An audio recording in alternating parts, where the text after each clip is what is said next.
membantu sehingga dia bisa mendapatkan, pengarahan dari kita. Misalnya ya, seorang anak tidak bisa konsentrasi belajar karena tiap hari papa mamanya melakukan perang di dalam rumah ya.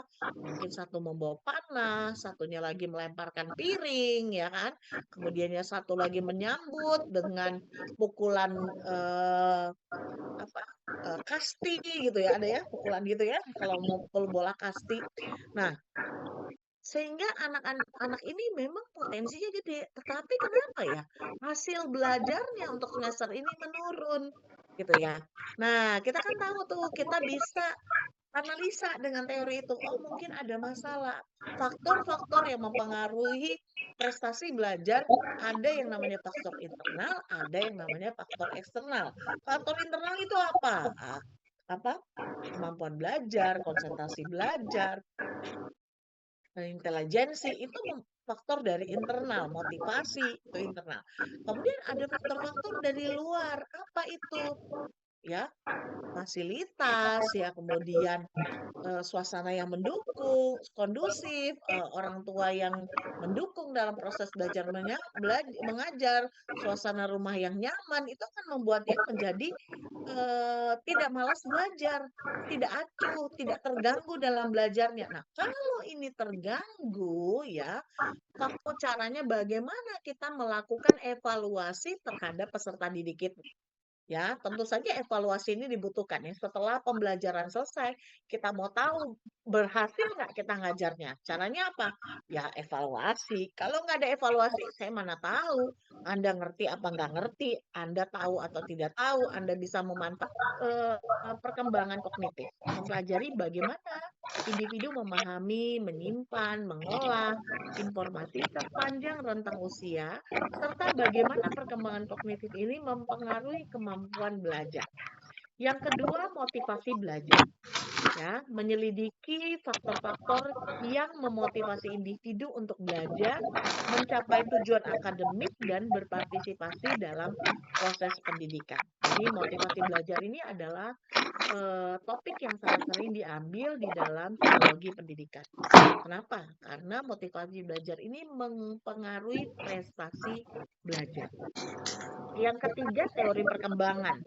Ya, tadi ya kita akan bertemu dengan peserta didik dengan fase perkembangan yang berbeda-beda. Sehingga teori perkembangan ini membantu kita menjelaskan bagaimana individu memperoleh pengetahuan dan keterampilan. Ya, ini melibatkan penelitian tentang pembelajaran kognitif, behavioristik, konstruktivis, dan teori-teori lainnya.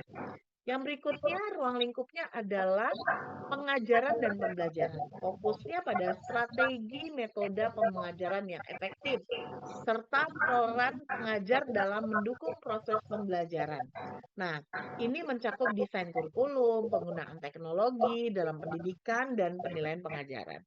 Karena kita tidak sarjana pendidikan, maka yang desain kurikulum ini ya biarlah orang sarjana pendidikan yang buat ya, kita nggak perlu buat. Oke, kemudian selanjutnya ruang lingkupnya adalah perkembangan sosial dan emosi. Ini meneliti bagaimana interaksi sosial dan perkembangan emosi ini memainkan peran dalam pendidikan. Ya, orang yang tentunya peserta didik yang dengan emosi yang lebih stabil gitu ya, dan bisa berinteraksi sosial biasanya lebih berhasil di dalam pembelajarannya dibandingkan dengan peserta didik yang perkembangan emosinya ini labil, misalnya sering tantrum ya. Anak yang sering tantrum pastinya tentunya akan sulit mengikuti pembelajaran. Tantrum itu apa? Dia nangis, teriak, guling-guling. Nah, itu anak yang tantrum. Biasanya karena ada satu hal yang dia inginkan tidak tercapai. Dia tantrum. Tantrum ini merupakan bisa dijadikan mekanisme cocok gitu ya untuk mengukur kemajuan pencapaian belajar. Ya, ini mencakup desain, pemilihan formatif dan sumatif, interpretasi, dan data evaluasi. Apakah pilihan berganda? Apakah jawaban panjang? Ya, psikologi pendidikan khusus. mempelajari kebutuhan karakteristik individu dengan kebutuhan pendidikan khusus, serta pengembangan strategi dan pendekatan pembelajaran yang sesuai dengan mereka.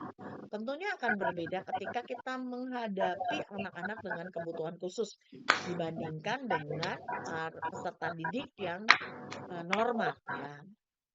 Kebutuhan khusus itu butuh kurikulum, metode pembelajaran, pendekatan yang khusus yang harus disesuaikan dengan kebutuhan dari peserta didiknya. Jadi kita harus punya strategi tersendiri.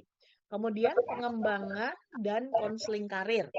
Nah, menyelidiki faktor-faktor psikologis yang mempengaruhi pilihan karir, pengembangan keberhasilan karir. Nah, ini mencakup pelayanan konseling karir. Nah, memahami dinamika psikologis di pendidikan tinggi termasuk adaptasi mahasiswa, pengembangan identitas, dan faktor-faktor yang mempengaruhi prestasi akademik di lingkungan universitas.